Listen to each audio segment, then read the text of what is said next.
संघ लोक सेवा आयोग यानी यूपीएससी 2025 के नतीजे सामने आ चुके हैं और इस बार की टॉप 10 सूची ने कई दिलचस्प संकेत दिए हैं। एक तरफ कुछ राज्यों का शानदार प्रदर्शन देखने को मिला, तो वहीं दूसरी तरफ कई बड़े राज्य इस प्रतिष्ठित सूची से पूरी तरह गायब रहे। सबसे पहले बात करते हैं उन राज्यों की जिनका इस साल टॉपर्स की सूची में दबदबा देखने को मिला। इस बार राजस्थान, बिहार और तमिलनाडु के उम्मीदवारों ने टॉप 10 में अपनी मजबूत मौजूदगी दर्ज कराई है।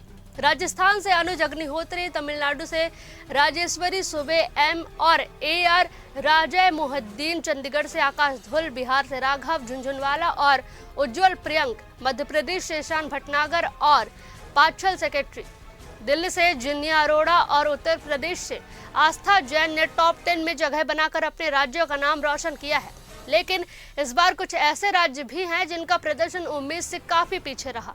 हैरानी की बात यह रही कि जम्मू कश्मीर, हिमाचल प्रदेश, पश्चिम बंगाल, झारखंड, आंध्र प्रदेश, गुजरात, केरल और महाराष्ट्र जैसे बड़े राज्यों से इस साल कोई भी उम्मीदवार टॉप 10 की सूची में जगह नहीं बना सका।